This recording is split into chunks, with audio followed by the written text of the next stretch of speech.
Prepárense para presenciar el ascenso de un hombre que, ante la más vil injusticia, desenterró las raíces de su herencia para desmantelar por completo un sistema opresivo. Esta es la historia de cómo la inquebrantable dignidad de un hombre se convirtió en la ruina de quienes se atrevieron a desafiarlo, y cómo la tierra que intentaron robar se convirtió en el escenario de su propia y devastadora caída. El sol salía sobre el condado de Pine Bluff, Texas, tiñendo el cielo de un naranja intenso y un morado intenso que se extendían como pinceladas divinas por la vasta campiña. El aire fresco de la mañana de septiembre traía el inconfundible aroma del rocío matutino mezclado con la tierra fértil y húmeda, una fragancia que susurraba historias de generaciones pasadas. Cary Roark, un hombre negro de complexión imponente, de unos 50 años, con hombros anchos, forjados por décadas de duro trabajo y ojos castaño oscuro que reflejaban la sabiduría acumulada durante generaciones de perseverancia, estaba de pie en su desgastado porche de madera, saboreando con devoción su primer café negro del día. Sus 1500 acres se extendían majestuosamente hasta donde alcanzaba la vista, pastos verde esmeralda meciéndose suavemente con la brisa matutina, robles centenarios con troncos tan anchos como abrazos ancestrales, y el pequeño río colorado serpenteando en la distancia como una cinta plateada que serpenteaba a través del paisaje. Esta tierra no era solo una propiedad registrada, era la columna vertebral de su familia, el legado sagrado de su abuelo Zéfir y su padre Osiris, hombres que la cultivaron con sudor, lágrimas y sacrificio inquebrantable en una época en la que ser un próspero agricultor negro en Texas era un acto de pura resistencia contra un sistema diseñado para destruirlos. Cada acre contaba una historia diferente. Estaba el campo donde su abuelo había cultivado algodón durante la Gran Depresión, vendiendo cada libra para mantener a la familia a flote cuando los bancos se negaron a prestar dinero a los granjeros negros. Más allá estaba el pasto donde su padre había criado su primera manada de ganado Angus, desafiando a los vecinos blancos que juraban que los negros no podían criar ganado de calidad. Y más allá de eso, los bosques donde él mismo había jugado de niño, soñando con expandir aún más el imperio familiar que sus antepasados habían construido ladrillo a ladrillo, acre a acre. Un coche negro de lujo, un reluciente Mercedes-Benz completamente fuera de lugar en el humilde paisaje rural, frenó bruscamente a la entrada de la propiedad, levantando una nube de polvo rojo que contrastaba escandalosamente con su impecable pintura. Un hombre con corbata azul marino, impecablemente vestido con un costoso traje de lana italiana y brillantes zapatos Oxford de cuero que costaban más que el salario mensual de muchos trabajadores locales, salió del vehículo con movimientos precisos y calculados. Se acercó al porche con un maletín de cuero negro en la mano derecha, sin el más mínimo atisbo de cortesía básica ni reconocimiento de la dignidad humana del hombre al que estaba a punto de enfrentarse. Roark, dijo con una voz deliberadamente fría y mecánica, cada palabra pronunciada con la precisión de alguien acostumbrado a dar malas noticias y que disfruta en secreto del poder que confieren. Ha sido notificado oficialmente por orden legal de la Asociación de Propietarios de Pine Bluff Estates. Le entregó un sobre grueso con membrete oficial, que Cary aceptó con una ceja arqueada y una expresión que mezclaba curiosidad genuina con la intuición de que algo muy malo estaba a punto de revelarse. El hombre se giró bruscamente y regresó al coche sin decir una palabra más, como si Cary no mereciera ni siquiera las más básicas cortesías. Cary abrió el sobre con dedos ligeramente temblorosos, no de miedo, sino de una ira creciente que aún no comprendía del todo. Sus ojos recorrieron las palabras impresas en una fría e impersonal fuente legal, cada línea más impactante que la anterior. Sus hombros se tensaron progresivamente y apretó la mandíbula con creciente fuerza mientras asimilaba el devastador contenido del documento. Era un aviso oficial de la Asociación de Propietarios de Pine Bluff Estates, redactado con un lenguaje legal intimidante y sellos oficiales diseñados para impresionar y aterrorizar a la vez. El documento declaraba, con una arrogancia burocrática impresionante, que sus 1.500 acres habían sido transferidos legalmente a una promotora llamada Pinnacle Development Corporation por supuestas deudas de la Asociación de Propietarios por un valor de $47,000. Deudas que Cary nunca aceptó pagar, deudas que no debía. Deudas relacionadas con una asociación de la que nunca fue miembro. La gota que colmó el vaso, la guinda agridulce de esta montaña de injusticias.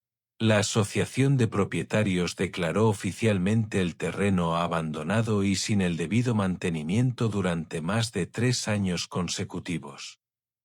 «¿Abandonado?», murmuró Cary para sí mismo, y la incredulidad se transformó rápidamente en indignación. «Corté el pasto del campo sur la semana pasada. Arreglé la cerca oeste el mes pasado.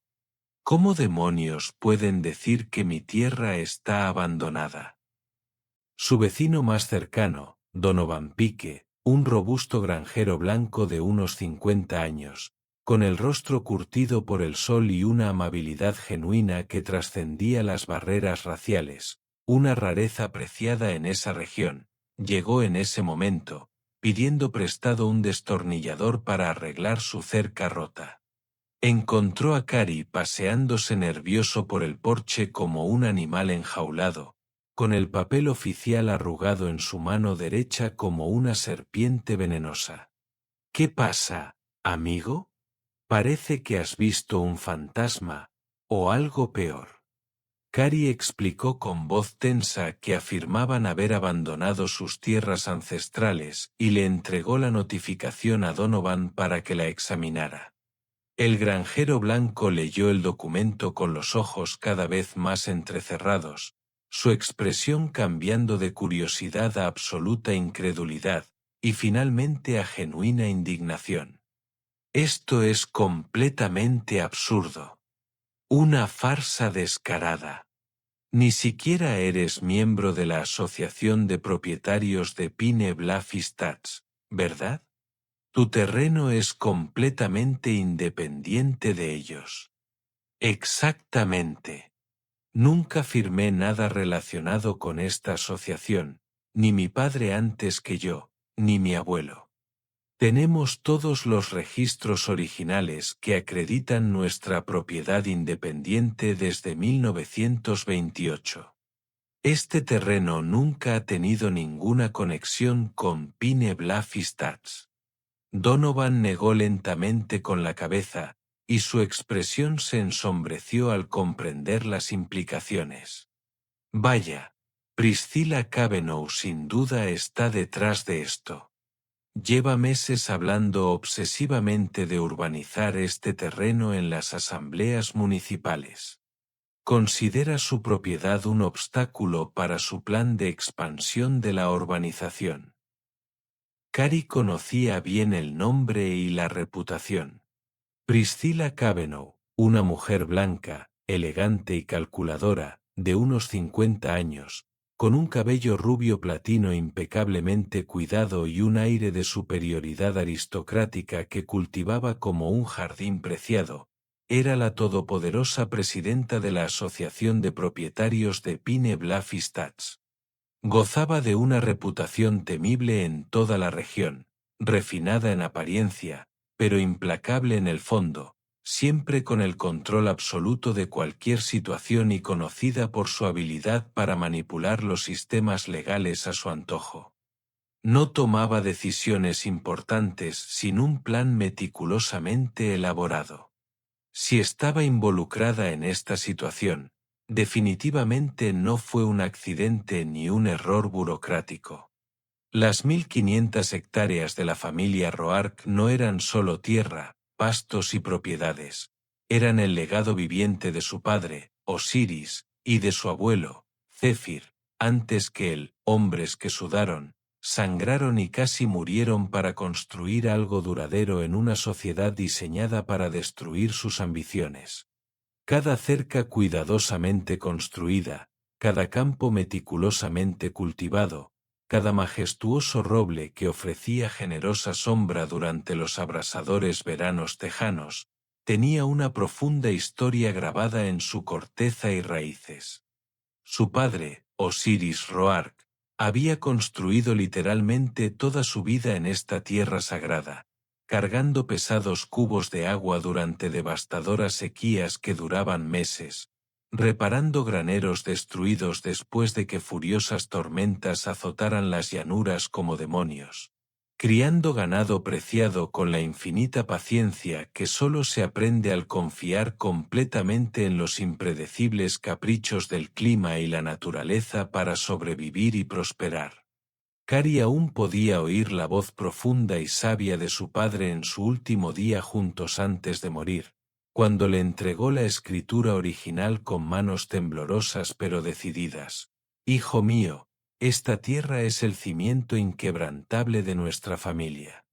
Trátala como si fuera un ser vivo, ámala como si fuera tu propia alma, y cuidará de ti y de tus hijos como nos ha cuidado a nosotros durante todas estas décadas».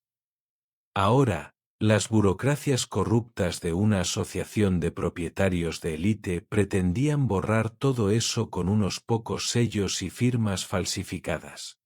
Esa tensa tarde, Cari pasó 3 horas frustrantes al teléfono con la oficina del secretario del condado, navegando por sistemas automatizados laberínticos y pasando de un departamento a otro como una pelota de ping-pong burocrática. Esperó 47 minutos interminables en la línea, golpeando el suelo de madera de la cocina con el pie con impaciencia mientras la irritante música de espera sonaba repetidamente en sus oídos. Finalmente, una empleada llamada Angela Hargrove, una latina de 30 años con una voz cansada profesionalmente, pero genuinamente atenta y servicial, respondió a su llamada. «Buenos días, oficina del secretario del condado de Pine Bluff. Soy Angela. ¿En qué puedo ayudarle?» «Buenas tardes, señora. Me llamo Cari Roark y le llamo por una notificación completamente absurda que recibí de la Asociación de Propietarios de Pine Bluff Estates. Afirman haber vendido legalmente mis 1.500 acres de terreno a un promotor inmobiliario. Necesito verificar si existe algún registro oficial de esta supuesta transacción». Angela tecleó rápidamente en su computadora. El sonido de las teclas resonaba en la línea telefónica. Tras unos minutos de tenso silencio, respondió con cautela: «Sr. Roark, confirmo que se registró una venta la semana pasada, con fecha del 15 de septiembre, con la Asociación de Propietarios de Pine Bluff Estates como vendedor legal y Pinnacle Development Corporation como comprador legal». A Cari se le heló la sangre. «Un momento. ¿En qué parte de los registros oficiales del condado figura exactamente la propiedad legal de mi tierra y la autoridad para venderla para esta asociación?» Angela dudó visiblemente. Su voz se tornó más cautelosa. «Bueno, señor, si lo analizamos con más atención, en realidad no hay ningún registro previo de que la asociación fuera propietaria de su terreno. Eso es bastante inusual y potencialmente problemático». En ese preciso instante, Cari supo con absoluta certeza que algo no andaba mal. Se trataba de una operación deliberada, cuidadosamente planeada y ejecutada con malicia. Alguien se había esforzado al máximo para que todo este fraude pareciera completamente legítimo y oficial, contando cínicamente con que sería demasiado lento para investigar, demasiado ocupado con las tareas agrícolas para contratar abogados costosos o demasiado intimidado por el sistema legal para defenderse eficazmente. Aquella noche desoladora, Cary apenas logró comer su cena casera. Sentado solo a la sólida mesa de madera de la cocina que su padre había construido con sus propias manos, extendió metódicamente el aviso fraudulento y su escritura original, uno junto al otro, bajo la luz amarillenta de la lámpara colgante. Conocía a la perfección cada centímetro cuadrado de aquella sagrada propiedad, desde el lecho rocoso del serpenteante arroyo en el campo norte hasta el majestuoso y viejo tocón de roble cerca de la cerca sur, que había servido de lápida familiar durante 3 generaciones. La repugnante idea de que unos completos desconocidos pudieran simplemente apropiársela legalmente, sin siquiera haber pisado su tierra sagrada, sin conocer su historia, sin comprender su significado, era más que un simple robo monetario. Era un profundo insulto a la memoria de sus antepasados y una violación espiritual de todo aquello por lo que su familia había luchado y muerto. El viejo teléfono de la cocina sonó estridentemente, rompiendo el pesado silencio de la noche. Era su primo menor, Zaire Bingham, un brillante y astuto abogado negro de 30 años que vivía en Dallas, a 2 condados de distancia, pero mantenía profundos vínculos con la comunidad rural. Cary, primo mío, ¿has oído lo que pasa? El rumor se extiende por toda la comunidad legal negra. ¿Vas a luchar contra estos bastardos o vas a dejar que pisoteen a nuestra familia? Por supuesto que lucharé, Zaire. Pero necesito saber exactamente hasta dónde llega esta conspiración y quién más está involucrado antes de actuar. No puedo ir a la guerra sin conocer a todos los enemigos. Hubo una pausa significativa antes de que Zaire volviera a hablar, con la voz más seria y preocupada. Primo, si Priscilla Cavanaugh está realmente detrás de esto, como sospechamos, tiene gente poderosa en esta junta que la apoyará ciegamente pase lo que pase. Tiene conexiones políticas, influencia económica y acceso a abogados muy prestigiosos. Necesitarás mucho más que pruebas sólidas. Necesitarás tu propia influencia política y una estrategia legal impecable. Cary no pudo dormir ni una hora aquella noche tortuosa. Cada vez que cerraba los ojos exhaustos, visiones inquietantes invadían su mente. Desconocidos arrogantes destruyendo sistemáticamente los pastos que su padre había cultivado, vertiendo hormigón gris sobre la fértil tierra donde su abuelo había cultivado algodón, construyendo casas prefabricadas donde ganado de primera categoría había pastado pacíficamente durante décadas. Pero cuanto más pensaba obsesivamente en la situación, cuanto más analizaba cada ángulo e implicación, más claramente comprendía una verdad fundamental. Estos conspiradores habían cometido un grave error estratégico al subestimarlo. Arrogantemente, asumieron que simplemente se rendiría pasivamente y aceptaría la derrota, como tantos otros granjeros negros se habían visto obligados a hacer a lo largo de la historia. Pero Cary Roark, nieto de Zéfir e hijo de Osiris, no tenía la menor intención de permitir que esta injusticia pasara desapercibida o impune. Cary se despertó mucho antes del amanecer, no por la costumbre adquirida durante décadas de vida rural, sino porque su mente agitada se negaba rotundamente a encontrar descanso ni paz. Las primeras horas, silenciosas, eran siempre los momentos en que la tierra se sentía más viva y comunicativa, cuando los antiguos susurros parecían más audibles en la suave brisa que azotaba los campos.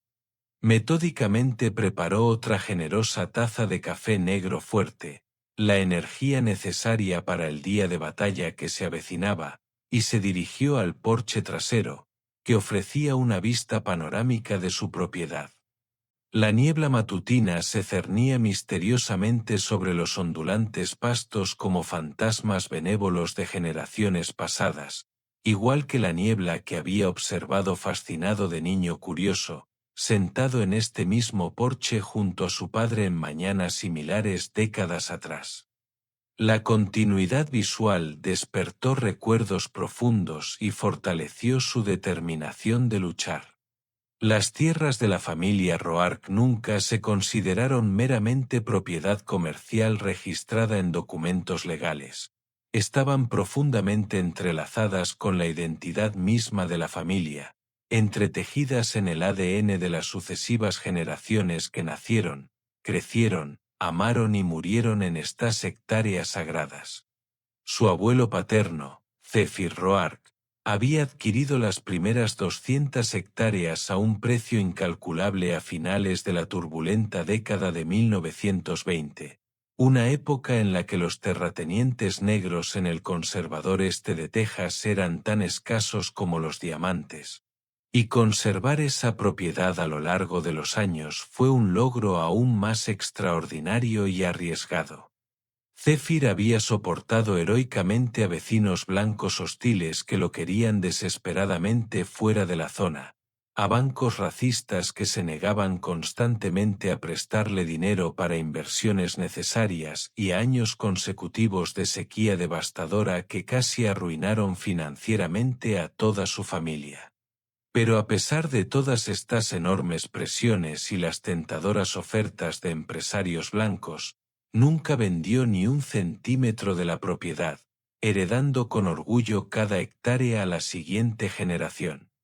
Cuando el padre de Cary, el visionario Osiris, tomó con valentía las riendas de la explotación familiar en la década de 1960, el rancho había crecido de forma impresionante hasta alcanzar las 800 acres mediante compras estratégicas financiadas con valentía personal, trabajo incansable y una negociación extremadamente cuidadosa con vendedores a menudo reacios a tratar con agricultores negros. Durante 2 décadas más de ambiciosa expansión, Osiris logró adquirir otras 700 acres adyacentes, creando la propiedad actual de 1.500 acres que representó el sueño hecho realidad de 3 generaciones de hombres decididos. Cary tenía vívidos recuerdos de viajar como copiloto en la cabina de la vieja camioneta Ford azul mientras Osiris realizaba sus inspecciones diarias, señalando pacientemente diferentes secciones de tierra y contando historias fascinantes sobre eventos históricos. La devastadora tormenta de 1972 que literalmente arrancó el techo del granero principal en el Valle del Arroyo, esparciendo tablones de madera por kilómetros. La terrible sequía de 1983 que duró 7 meses completos, obligándolos a cargar pesados baldes de agua del río todos los días durante 6 semanas seguidas para mantener vivo a su ganado. La inundación de 1979 que convirtió el tranquilo arroyo en un torrente furioso que arrasó puentes y cercas. Osiris siempre terminaba estas sesiones educativas con la misma lección fundamental, pronunciada con voz profunda y solemne. Hijo mío, esta tierra no vale absolutamente nada a menos que te dediques a ella con total devoción, con esfuerzo, tiempo valioso, un corazón abierto y un alma plena. Solo así significará algo verdaderamente duradero para nuestra familia. 2 días después de aquella reveladora conversación con Angela, de la secretaría, Cary estacionó su destartalada camioneta frente al centro comunitario Pine Bluff Estates, un pequeño pero pretencioso edificio de ladrillo rojo que también servía de sede para las reuniones de la Asociación de Propietarios. Los martes por la noche, la Junta se reunía asiduamente a puerta cerrada para tomar decisiones que afectaban a cientos de familias, y ese martes en particular era una de esas noches cruciales. Había llamado a la oficina con antelación, preguntando educadamente si podía asistir a la reunión como ciudadano interesado, y recibió una respuesta seca y despectiva del secretario de la asociación informándole que no era un miembro oficial y por lo tanto la reunión no estaba abierta al público en general. Una política conveniente para mantener las discusiones lejos de miradas indiscretas. Esto le parecía perfectamente bien. No le interesaba permanecer en silencio mientras los políticos locales discutían su destrucción. Quería observar atentamente quién entraba y salía del edificio, analizar los rostros y el lenguaje corporal revelador, e identificar posibles aliados y enemigos desde la privacidad de su camioneta. Exactamente a las 7:30 de la tarde, vio a Priscilla Cavanaugh salir con gracia de su reluciente Lexus negra. Era una mujer alta e imponente, con un blazer beige de corte impecable, pantalones de vestir negros que costaban más que el salario mensual de muchos trabajadores locales y pendientes de perlas auténticas que reflejaban la luz de las farolas. Poseía ese inconfundible aire de experta nata, alguien que creía sinceramente que cada habitación, cada situación, cada grupo de personas le pertenecía automáticamente desde el momento en que hacía su dramática entrada. Priscilla habló breve pero intensamente con un hombre que Cary reconoció de inmediato como Wesley Drummond, un agente inmobiliario blanco de unos 40 años, con aspecto siempre nervioso, que había negociado varios acuerdos controvertidos para la urbanización original de Pine Bluff Estates años atrás. Wesley parecía visiblemente inquieto y paranoico, mirando repetidamente a su alrededor como si temiera que lo estuvieran observando, lo cual, irónicamente, era cierto, antes de seguir apresuradamente a Priscilla al interior del edificio. La mente analítica de Cary daba vueltas obsesivamente a la misma pregunta central que lo había desvelado durante 2 noches. ¿Cómo habían logrado este fraude? La oficina del secretario del condado había confirmado oficialmente que la venta estaba debidamente registrada en los libros públicos.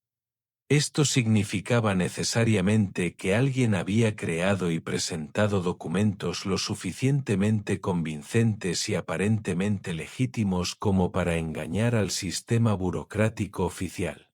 Wesley, con su dudosa experiencia inmobiliaria y sus estrechos vínculos con Priscilla, probablemente había desempeñado un papel crucial en esta operación criminal. A la mañana siguiente, decidido a conseguir pruebas concretas, Cary volvió a llamar a Angela a la oficina del secretario del condado. Su voz reflejaba nueva urgencia y determinación. Angela, soy Cary Roark otra vez.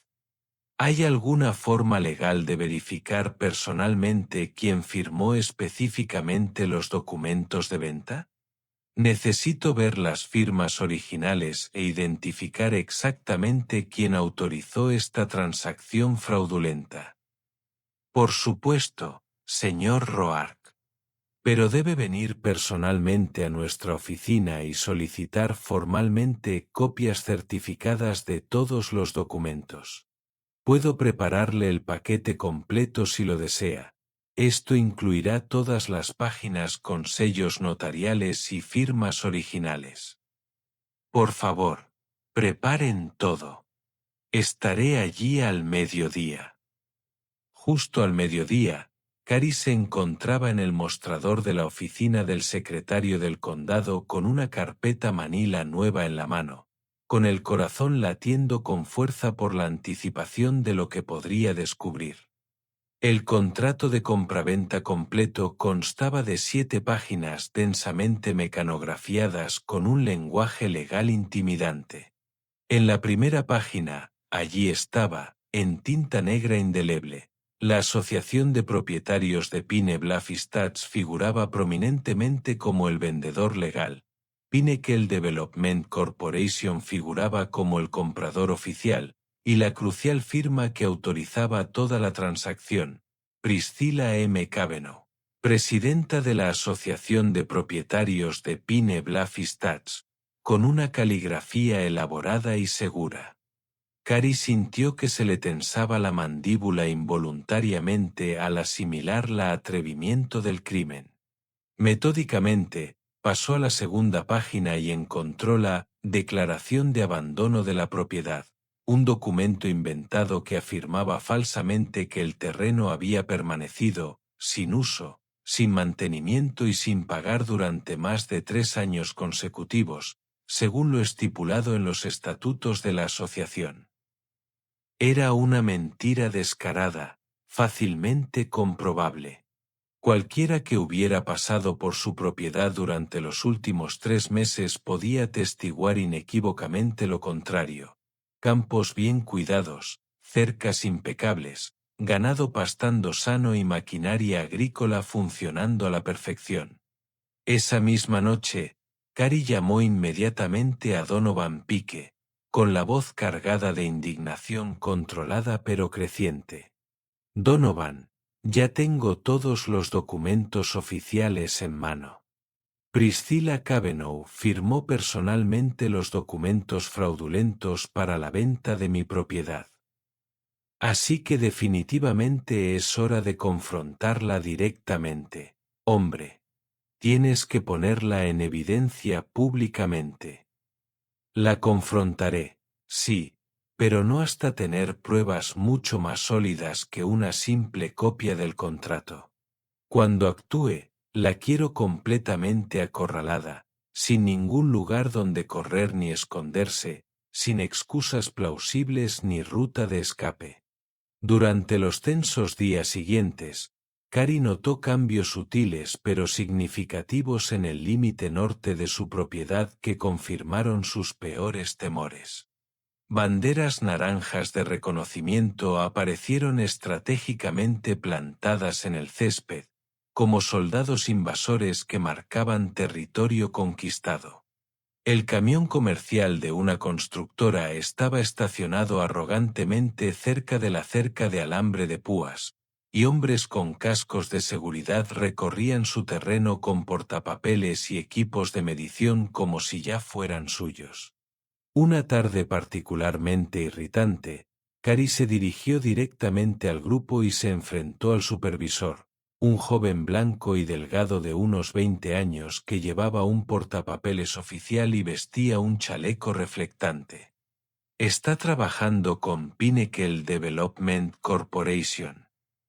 El joven dudó visiblemente incómodo con la confrontación directa.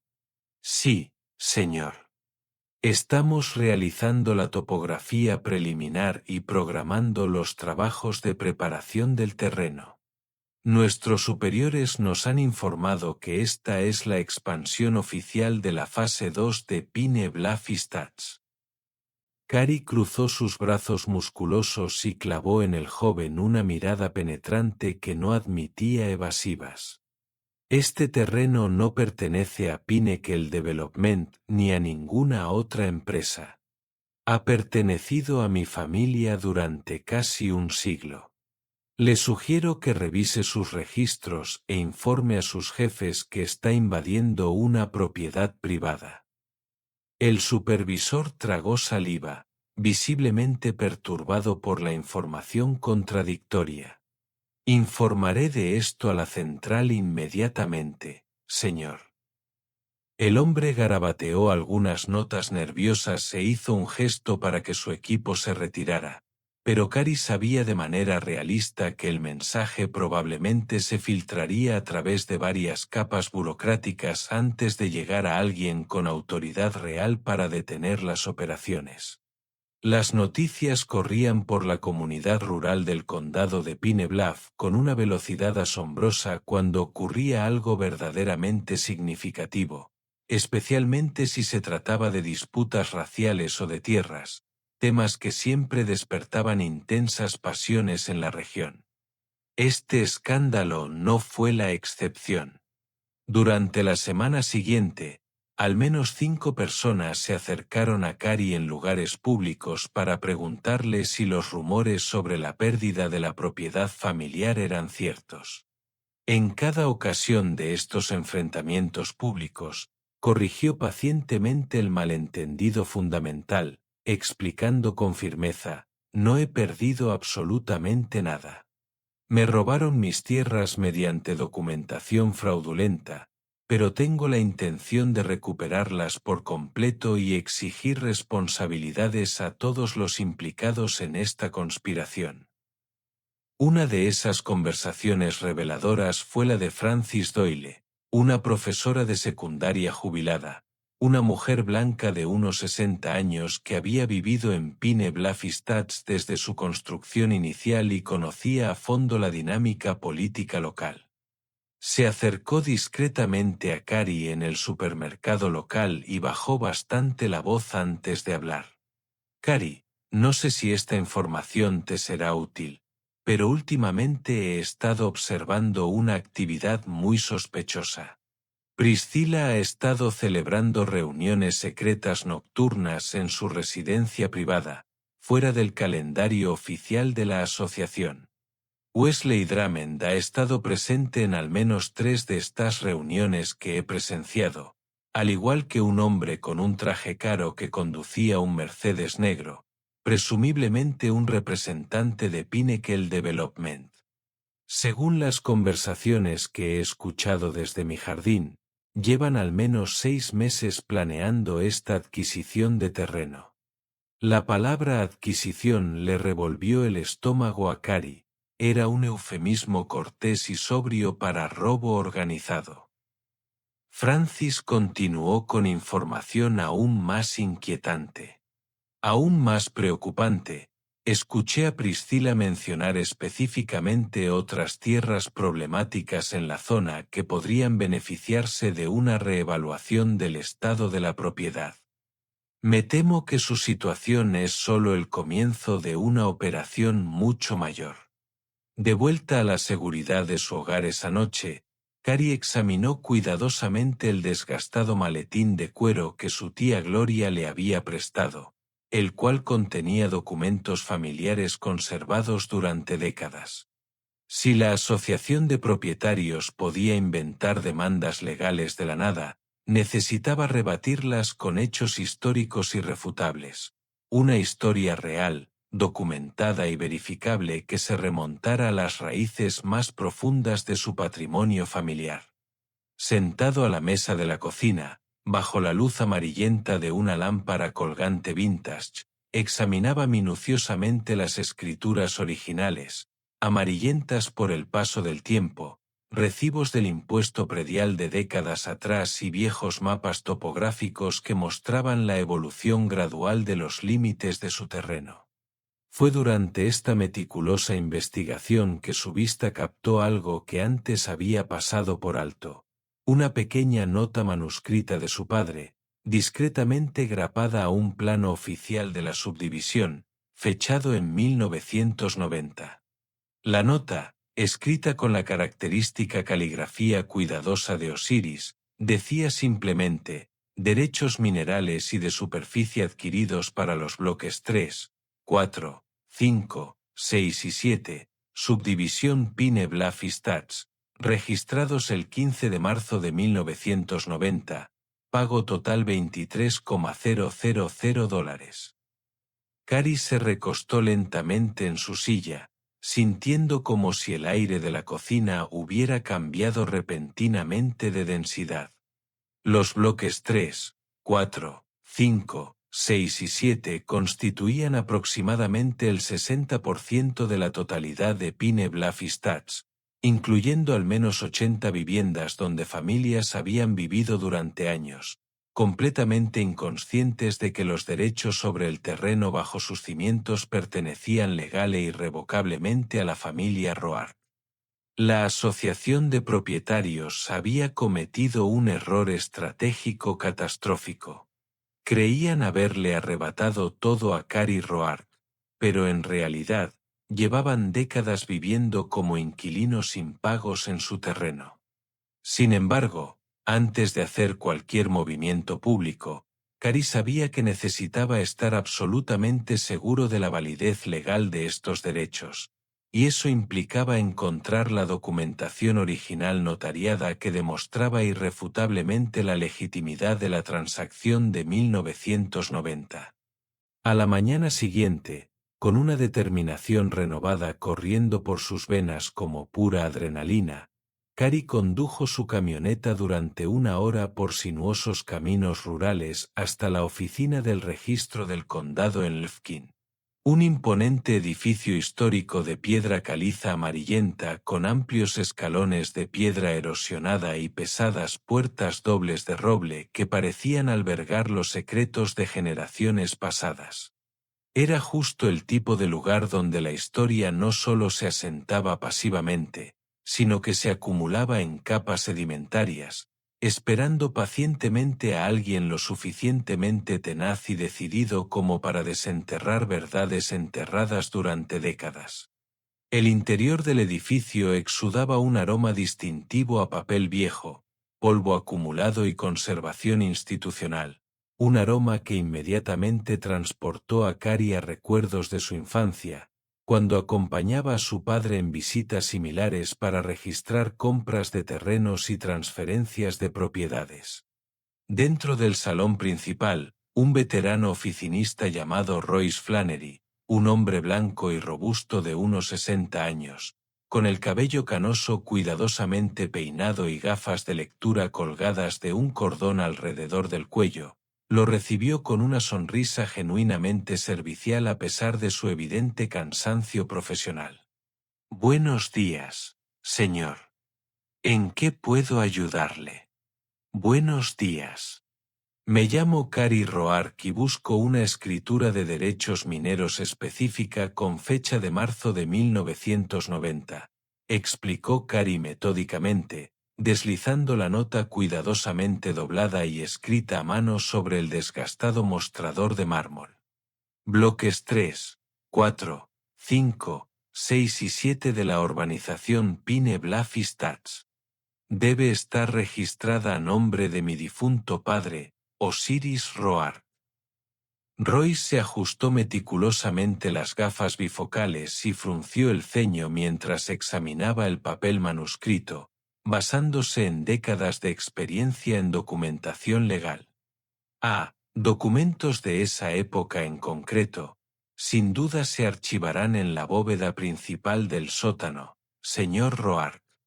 Estos registros de la década de 1990 aún no se han digitalizado en el sistema informático.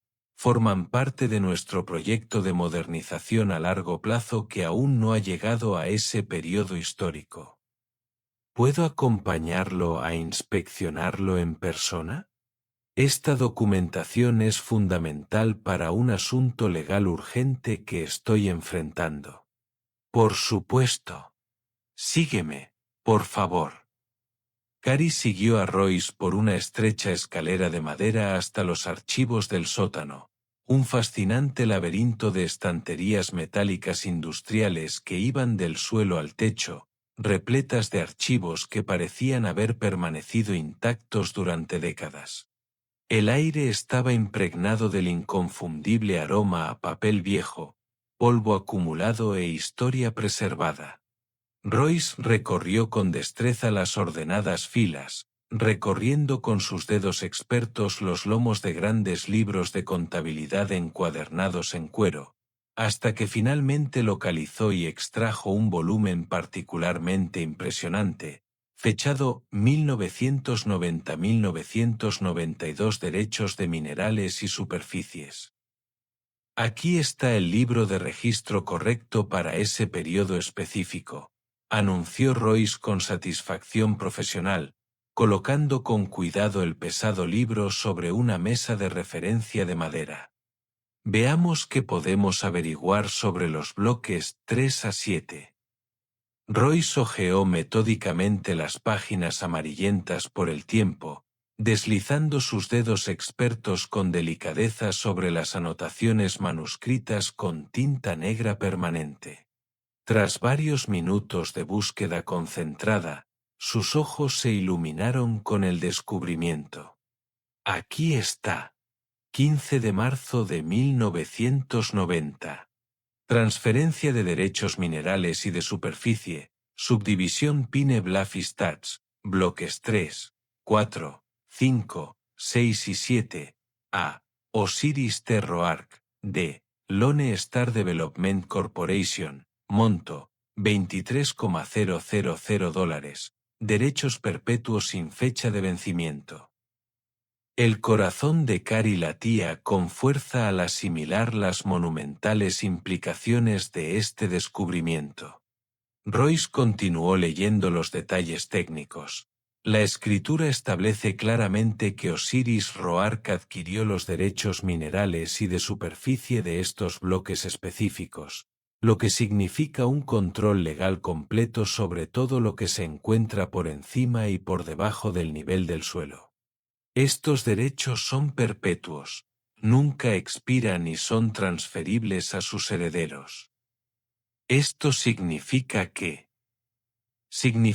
usted, como heredero legal directo de Osiris Roark, técnicamente posee los derechos de propiedad sobre docenas de viviendas en Pine Bluff Estates. Todos los propietarios de estas viviendas son, legal y técnicamente hablando, sus inquilinos, lo sepan o no. Cary sintió una oleada de emociones contradictorias, dulce venganza, justicia divina y poder absoluto. No se trataba simplemente de influencia legal, era un martillo de guerra capaz de destruir por completo a sus enemigos. Señor Flannery, necesito copias certificadas de toda esta documentación de inmediato. Por supuesto, señor Roark. Prepararé un paquete completo con sellos notariales y certificaciones oficiales del condado. Esto tomará aproximadamente 1 hora. De vuelta en el rancho 2 horas después, Cary extendió cuidadosamente los documentos recién certificados sobre la mesa de madera de la cocina, como un general planeando una campaña militar decisiva. Le temblaban ligeramente las manos, no de nervios, sino de pura adrenalina y la anticipación de la justicia que estaba a punto de impartir. Llamó de inmediato a su primo Zaire. Zaire, necesitas sentarte ahora mismo. Estoy sentado, primo. ¿Qué descubriste? Tengo en mi poder la escritura original certificada de los bloques 3, 4, 5, 6 y 7 de Pine Bluff Estates. Derechos minerales y de superficie perpetuos. Siguen plenamente vigentes. Hubo un silencio absoluto en la línea durante casi 10 segundos, seguido de un siseo bajo y prolongado de absoluta incredulidad. Cary, ¿entiendes bien lo que esto significa? Intentaron robarte tu tierra, pero descubrimos que llevaban décadas viviendo ilegalmente en tu tierra. Este es el giro de los acontecimientos más increíble que he visto en mi carrera legal. Exactamente. Y ahora toca cobrar décadas de alquiler atrasado. Esa misma noche, como si el universo orquestara los acontecimientos, el teléfono de Cary volvió a sonar. Un número desconocido apareció en la pantalla. Residencia Roark.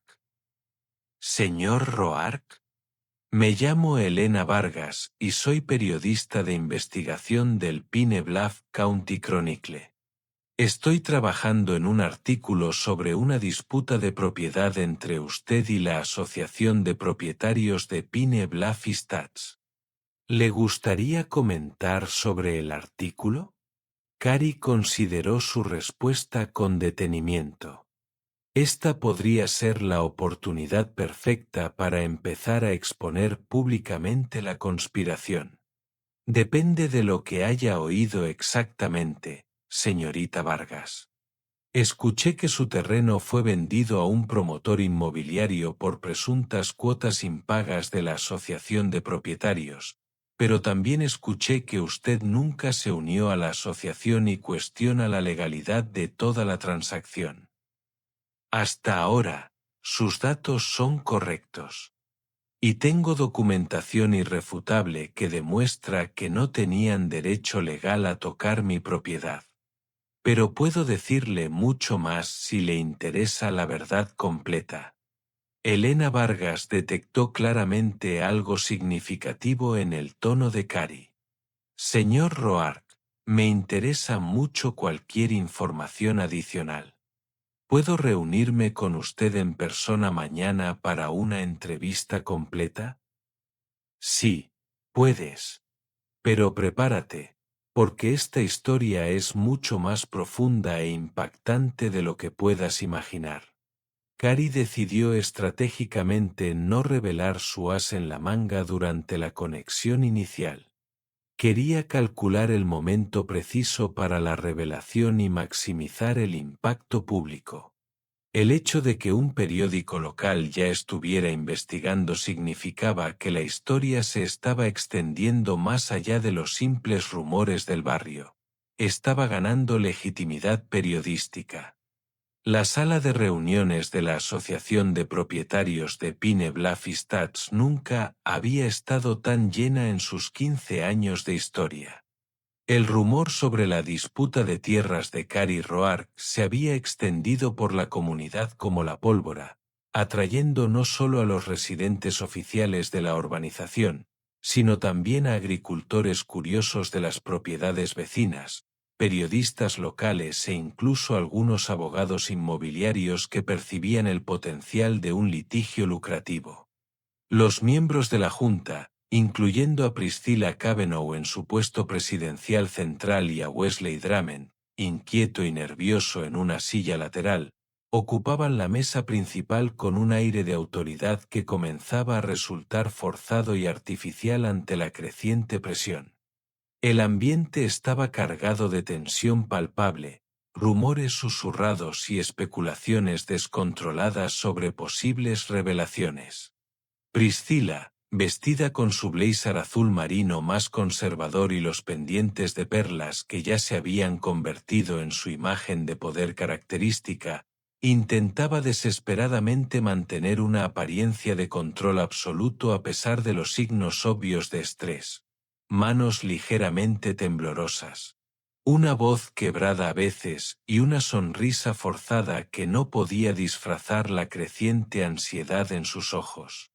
Cary estaba estratégicamente ubicado en la primera fila central, con su maletín de cuero negro, que contenía documentos devastadores, descansando tranquilamente sobre su regazo, con el rostro completamente impasible, sin revelar nada de la bomba nuclear legal que estaba a punto de detonar. Había elegido a propósito vestir su mejor camisa blanca, una corbata azul conservadora y un blazer negro, un atuendo que proyectaba respetabilidad profesional y una autoridad moral incuestionable. Buenas noches, estimados miembros de la comunidad. Comenzó Priscilla con su sonrisa política más cortés, con una voz artificialmente dulce pero con un matiz de condescendencia apenas disimulada. Sé que existen algunas preocupaciones sobre la propiedad del señor Roark. Quiero aprovechar esta oportunidad para aclarar definitivamente que la Asociación de Propietarios de Pine Bluff Estates actuó estricta y completamente de acuerdo con todas las leyes estatales y federales aplicables al adquirir una propiedad legalmente abandonada que representaba un obstáculo para el desarrollo planificado de nuestra comunidad. Un murmullo de incomodidad recorrió al público abarrotado. Varias personas intercambiaron miradas significativas, y al menos 3 negaron con la cabeza en evidente señal de negación. Cary se levantó lentamente. Su imponente presencia física captó de inmediato la atención de toda la sala. El silencio que siguió fue tan absoluto que se oyó el zumbido del aire acondicionado. Priscilla lo miró directamente con una expresión que mezclaba sorpresa, irritación y creciente aprensión. Con el debido respeto, señora Cavanaugh, dijo Cary con una voz profundamente serena, pero cargada de autoridad moral, que resonó con claridad en cada rincón de la sala. Lo único que se ha abandonado en toda esta situación es la verdad básica y la decencia humana fundamental. Caminó con paso decidido hacia el frente de la sala, con paso mesurado y decidido, y colocó su maletín de cuero sobre la mesa principal con un gesto que parecía una ceremonia solemne. Abrió el maletín metódicamente y empezó a sacar documentos, ordenándolos con cuidado para que fueran visibles al máximo. La escritura original de su familia, amarillenta por el tiempo, la nota manuscrita de su padre con una caligrafía reconocible, y el documento oficial notariado, certificado por el condado, que confirmaba los derechos perpetuos sobre los minerales y la superficie de los bloques 3, 4, 5, 6 y 7. Los ojos de Priscila se abrieron de par en par. Su compostura profesional comenzaba a desmoronarse visiblemente. Wesley Drummond palideció dramáticamente, hasta un color que rivalizaba con el papel blanco, con gotas de sudor formándose en su frente a pesar de la agradable temperatura de la habitación. Esta tierra, declaró Cary con una voz cada vez más intensa y convicción a medida que continuaba, señalando directamente los documentos dispersos, la tierra bajo muchas de sus casas, jamás ha sido abandonada ni un solo día. Ha pertenecido a mi familia durante casi un siglo, a través de 3 generaciones de hombres que sudaron, sangraron y casi murieron para mantenerla. Y como estos documentos oficiales e irrefutables prueban sin lugar a dudas, los derechos minerales y de superficie de los bloques 3, 4, 5, 6 y 7, donde se construyen aproximadamente 80 de sus casas, siguen siendo completa, legal y perpetuamente de mi propiedad. Pausa dramática mientras las devastadoras implicaciones se hundían en la conciencia colectiva de la audiencia. Esto significa, legal y técnicamente, que todos ustedes, todos los que viven en estos bloques, son mis inquilinos. Y han sido mis inquilinos morosos durante años, algunos incluso décadas. Una conmoción absoluta recorrió la sala como una bomba. Los miembros de la asociación comenzaron a gritar simultáneamente. Algunos se levantaron bruscamente y señalaron a Priscila con furia indignada, mientras que otros se miraron entre sí con evidente pánico, discutiendo las implicaciones financieras y legales con voces cada vez más fuertes y desesperadas. Una mujer en la tercera fila gritó por encima del alboroto: «Priscila, ¿cómo es posible?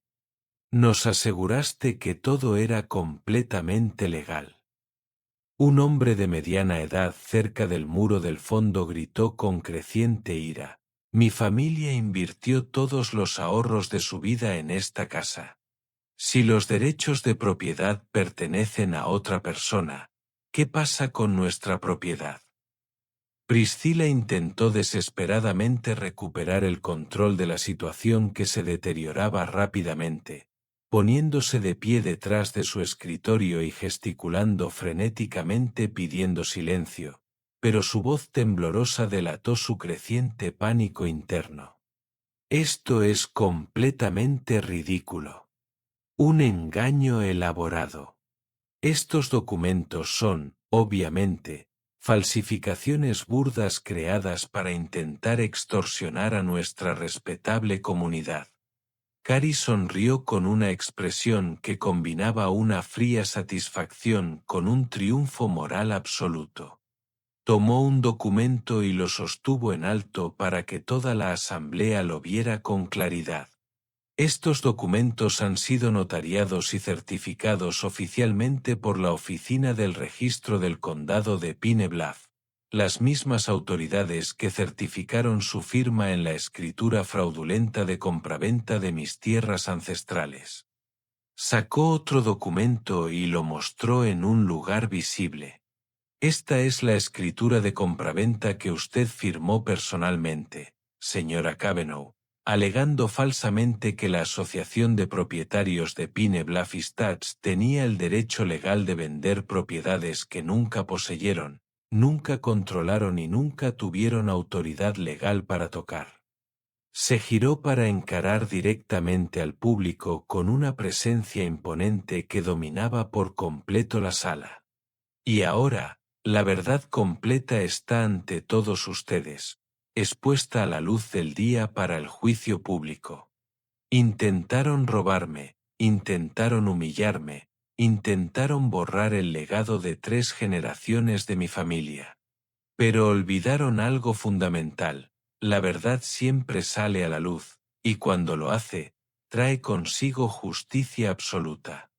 Elena Vargas, quien se encontraba sentada discretamente al fondo de la sala con un equipo de grabación profesional, comenzó a documentar intensivamente el histórico enfrentamiento, capturando fotografías de los documentos y grabando declaraciones que se convertirían en evidencia crucial en procedimientos legales posteriores.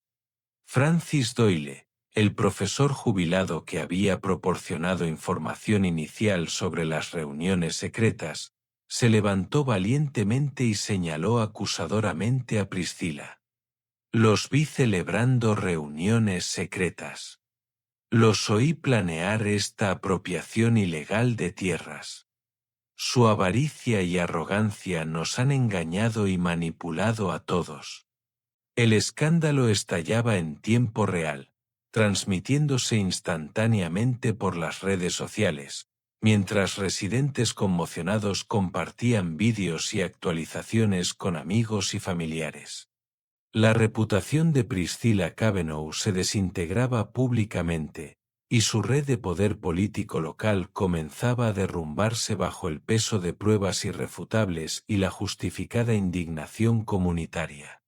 El escándalo de la Asociación de Propietarios de Pine Bluff Estates irrumpió en los medios locales como un volcán en erupción, conmocionando el tejido político y social del condado. El Pine Bluff County Chronicle publicó la historia de Carey en portada con un titular llamativo: Rancero negro expone una conspiración masiva de robo de tierras. Documentos revelan décadas de fraude en asociaciones de propietarios. La historia de Elena Vargas, acompañada de dramáticas fotografías de documentos históricos y filmaciones del enfrentamiento en la reunión, se volvió viral instantáneamente en las plataformas de redes sociales, siendo compartida miles de veces y generando cobertura nacional de cadenas de televisión interesadas en la historia de David contra Goliat con profundas implicaciones raciales. La comunidad local estaba dividida y llena de indignación.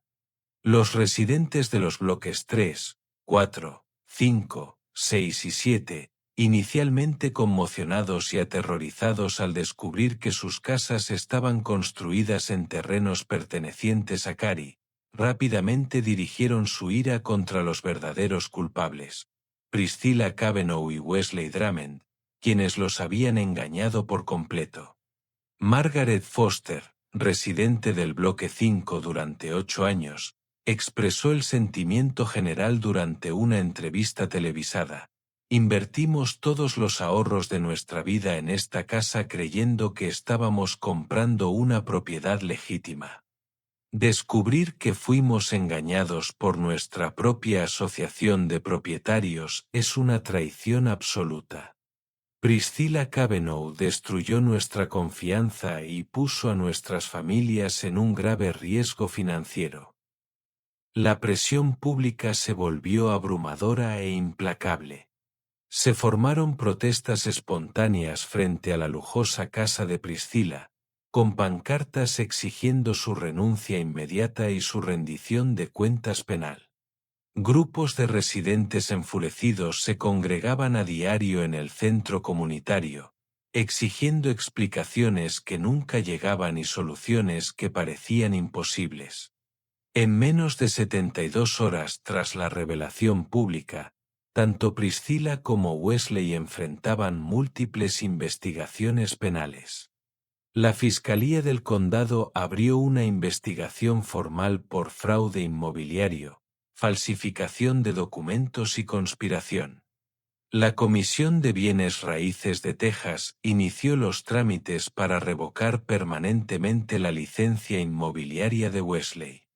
Y, aún más devastador, el FBI inició una investigación federal por posibles violaciones de derechos civiles y fraude postal interestatal. La Asociación de Propietarios de Pine Bluff Stats, ante una situación legal catastrófica y una presión política insuperable, se vio obligada a tomar medidas drásticas. En una reunión extraordinaria de emergencia celebrada tan solo 5 días después del histórico enfrentamiento, la Junta restante votó por unanimidad aceptar la renuncia forzada de Priscilla Cavanaugh como presidenta, anular completa y públicamente la venta fraudulenta de tierras de Cary, emitir una disculpa pública formal a Cary y a toda la comunidad, comprometerse a cooperar plenamente con todas las investigaciones penales.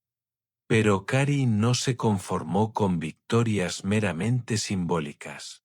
Trabajando en estrecha colaboración con Zaire y un equipo ampliado de abogados especializados en derechos civiles y asuntos inmobiliarios, desarrolló una estrategia legal integral diseñada no solo para proteger sus propios derechos, sino también para sentar un precedente duradero contra futuras apropiaciones de tierras. La primera acción legal fue devastadora, una demanda federal por derechos civiles contra Priscilla, Wesley y la propia Asociación de Propietarios, solicitando $2,3 millones en daños por angustia emocional, pérdida del uso de la propiedad y daños punitivos destinados a desalentar comportamientos similares en el futuro. La segunda acción fue aún más impactante. Cary ejerció formalmente sus derechos legales como propietario de los derechos de superficie de los bloques 3 a 7, ofreciendo a los residentes afectados dos opciones. Opción A: comprar los derechos de superficie bajo sus viviendas a un precio justo determinado por una tasación independiente. Opción B: pagar un alquiler retroactivo por el periodo de ocupación no autorizada, más el alquiler mensual futuro a precio de mercado.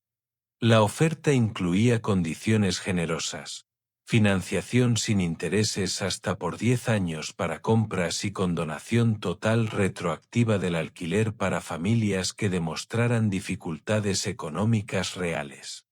Cary dejó claro que no tenía ningún interés en perjudicar a familias inocentes que también habían sido víctimas del fraude, pero estaba decidido a sentar un precedente legal sólido. Un año después del enfrentamiento apocalíptico, se produjeron transformaciones dramáticas en toda la región. Se inauguró una oficina elegante y moderna en el centro del condado de Pine Bluff, sede de la Fundación Roark Land Justice, una organización sin fines de lucro fundada por Cary con importantes ingresos provenientes de acuerdos legales e ingresos por alquiler y venta de terrenos. La fundación, bajo la dirección ejecutiva de Elena Vargas, quien dejó el periodismo para dedicarse a tiempo completo al activismo, y la asesoría legal dirigida por Zaire Bingham, brindó asistencia legal gratuita, educación sobre derechos de propiedad y apoyo financiero directo a familias negras, latinas y de otras minorías que luchan por proteger sus tierras de la apropiación corporativa y la toma gubernamental. En tan solo 12 meses, la Fundación para la Justicia de la Tierra de Roark ya ha ayudado a 127 familias en 6 estados diferentes, informó Elena durante la ceremonia de aniversario de la Fundación. La historia de Cary se convirtió en el catalizador de un movimiento nacional para proteger los derechos de propiedad de las comunidades históricamente marginadas. Priscilla Cavanaugh y Wesley Drummond enfrentaron consecuencias devastadoras que sirvieron de advertencia a otros posibles conspiradores. Priscilla fue declarada culpable de fraude en primer grado y falsificación de documentos oficiales, sentenciada a 4 años de prisión estatal y multada con $250,000. Su reputación social quedó completamente destruida, sus bienes congelados para indemnizar a las víctimas y su influencia política regional, aniquilada para siempre. Wesley perdió irrevocablemente su licencia inmobiliaria. Se le prohibió permanentemente trabajar en cualquier puesto relacionado con transacciones inmobiliarias y se enfrentó a la bancarrota personal debido a las costas legales y las sentencias civiles. Su agencia inmobiliaria cerró definitivamente y se vio obligado a abandonar la región debido al ostracismo social. La transformación de Pine Bluff Estates fue notable e inspiradora. La comunidad, inicialmente dividida por la sospecha racial y el conflicto de clases, se unió gradualmente en torno a valores compartidos de transparencia, rendición de cuentas y justicia social. Los residentes de los bloques 3 a 7, inicialmente temerosos y resentidos, comenzaron a colaborar con Cary para encontrar soluciones que protegieran sus inversiones y sentaran precedentes justos. Aproximadamente el 70% de los residentes afectados optaron por comprar los derechos de superficie de sus viviendas a través de generosos planes de pago ofrecidos por Cary. El 30% restante, principalmente personas mayores con ingresos fijos, aceptaron con gratitud alquileres muy por debajo del precio del mercado. Y lo que es más importante, muchos de estos residentes se convirtieron en colaboradores activos de la Fundación para la Justicia de la Tierra, contribuyendo con trabajo voluntario y donaciones para ayudar a otras familias que enfrentan situaciones similares. Francis Doyle, cuya información inicial fue crucial para desenmascarar la conspiración, se convirtió en un influyente miembro de la junta directiva de la Fundación y organizó talleres mensuales sobre educación sobre el derecho a la propiedad. Ver cómo la valentía de Cary inspiró a toda nuestra comunidad a enfrentar la injusticia me da esperanza para el futuro, comentó durante una entrevista presencial. Habían pasado 5 años desde el histórico enfrentamiento que cambió para siempre el panorama político y social del condado de Pine Bluff. Lo que comenzó como un intento despreciable de robarle tierras a un agricultor negro se había transformado en un movimiento nacional de empoderamiento y justicia social que resonó en comunidades de todo el país. Jabari Washington, quien ya tenía 19 años y a quien Cary había guiado desde su adolescencia, observaba en el porche del rancho Roark a un grupo diverso de niños, algunos negros, otros latinos, algunos blancos, algunos nativos americanos, que aprendían sobre agricultura sostenible e historia familiar a través del programa educativo de la Fundación. El rancho se había convertido en un destino de peregrinación para personas interesadas en los derechos territoriales, la justicia social y el empoderamiento comunitario. A través de mi investigación, descubrí que miles de familias como la suya perdieron sus tierras a lo largo de la historia de Estados Unidos debido a leyes discriminatorias y apropiación selectiva, dijo Jabari, con los ojos brillantes de curiosidad intelectual y una determinación moral que le recordó a Cary a sí mismo a la misma edad. Pero también descubrí que muchas familias lucharon y ganaron contra todo pronóstico. Su historia me dio la esperanza de que la justicia es posible cuando las personas se niegan a aceptar pasivamente la injusticia. Cary, ahora reconocido a nivel nacional como una voz líder en la defensa de los derechos territoriales, colocó su mano sobre el hombro del joven con orgullo paternal. La historia es sin duda una herramienta poderosa, Jabari. Nos enseña de dónde venimos y a dónde podemos llegar si mantenemos nuestro compromiso con la verdad y la justicia. Sigue aprendiendo. Sigue luchando y nunca olvides que representas el futuro de esta tierra y de este movimiento. Caminaron juntos por campos donde el ganado pastaba pacíficamente, con el sol texano poniéndose dramáticamente en el horizonte, tiñendo el cielo de brillantes tonos dorados y carmesí. La Tierra, escenario de una encarnizada batalla, se había convertido en símbolo de renovación, esperanza y prueba de que la valentía individual puede impulsar un cambio social transformador. Cari ha participado en decenas de conferencias internacionales, compartiendo su historia con audiencias de Brasil, Sudáfrica, Australia y Canadá, países donde pueblos indígenas y comunidades marginadas han enfrentado luchas similares para proteger sus tierras ancestrales de la apropiación corporativa.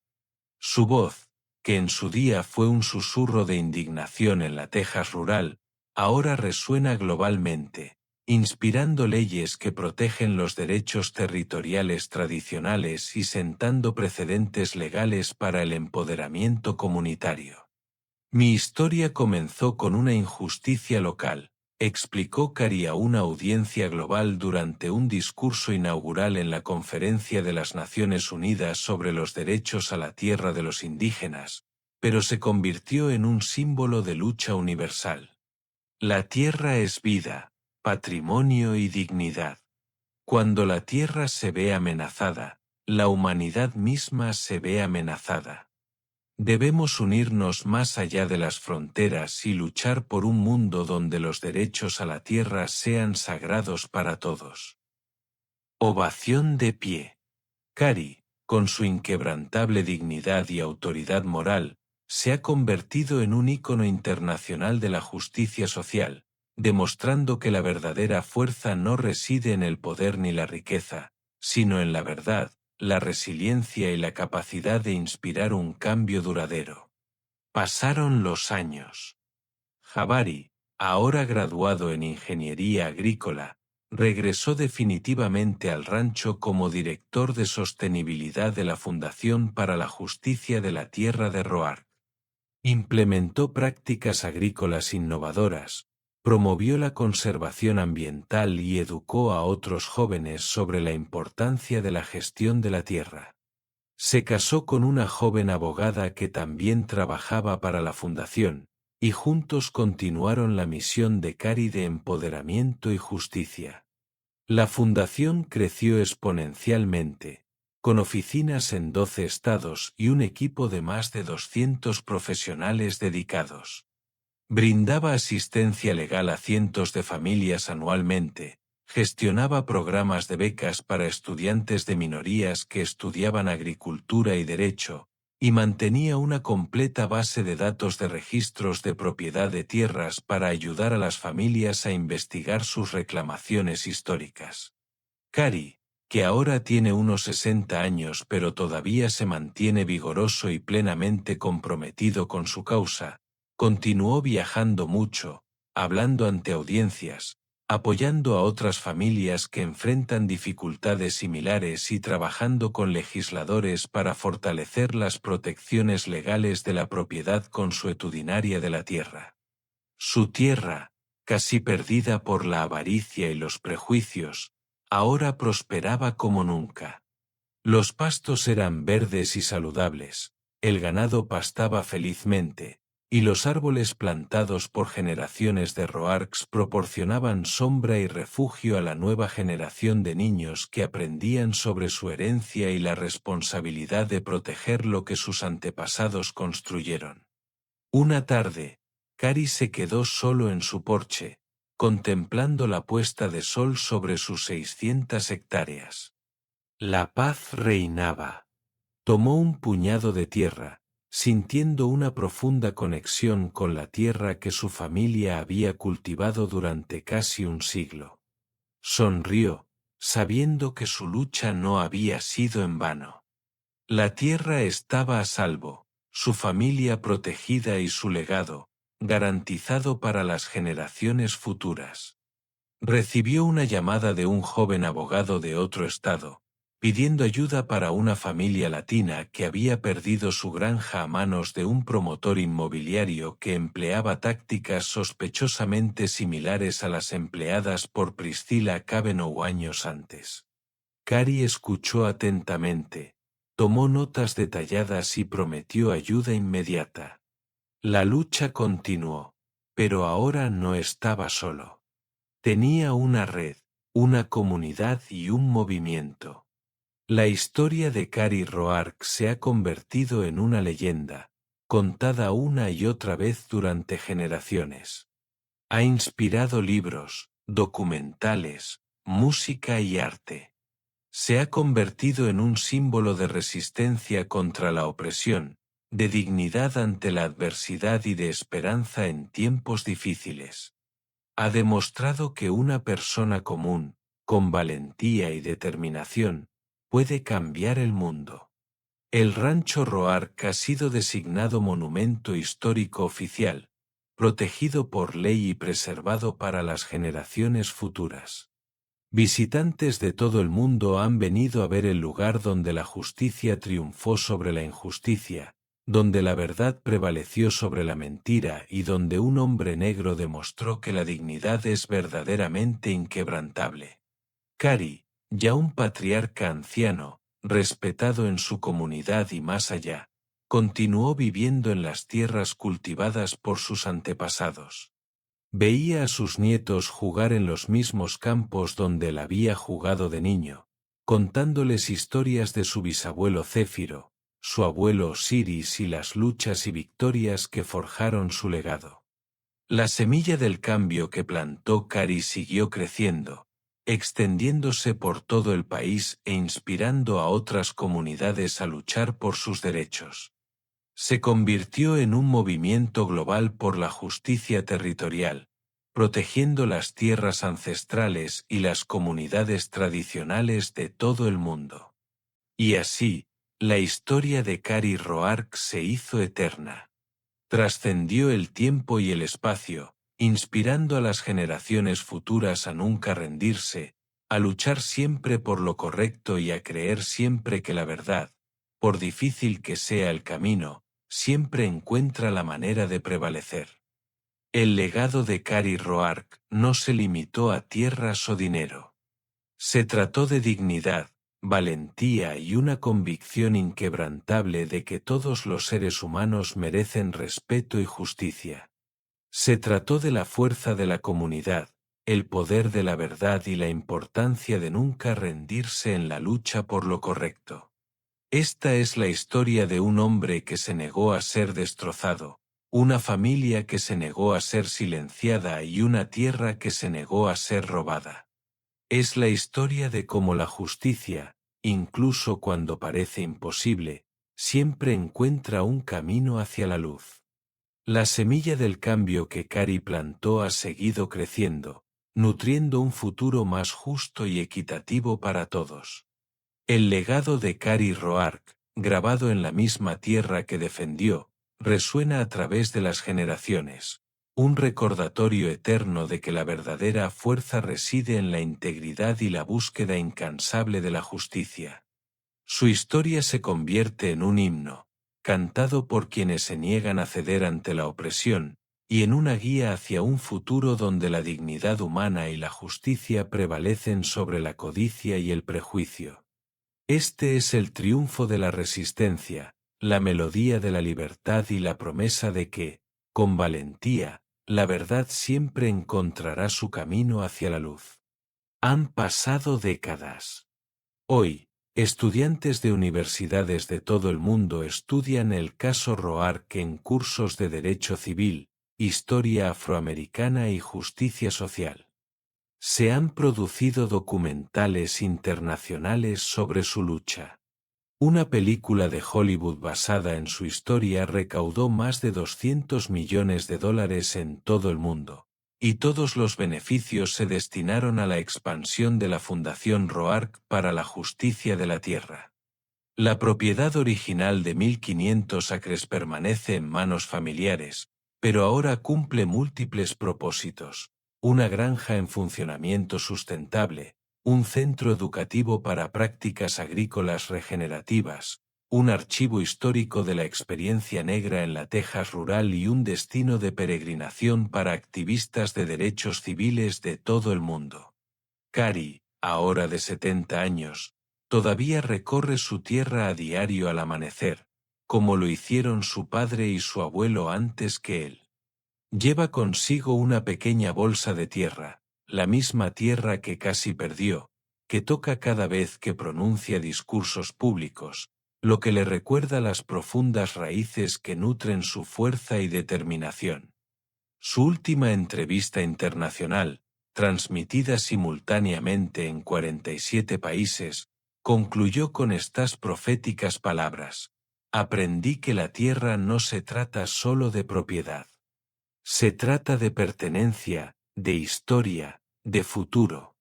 Cuando luchas por la tierra, luchas por el alma de quienes eres y en quienes se convertirán tus hijos. Y esa lucha, hermanos y hermanas, nunca termina, simplemente pasa a manos más jóvenes y corazones más valientes». El movimiento, que comenzó con un sobre fraudulento entregado una mañana de septiembre, se había transformado en una revolución silenciosa que redefinió la forma en que las sociedades de todo el mundo protegen los derechos de propiedad de las comunidades marginadas. Se cambiaron leyes. Se sentaron precedentes. Se salvaron vidas. Y todo comenzó con un hombre negro que se negó a aceptar un no por respuesta.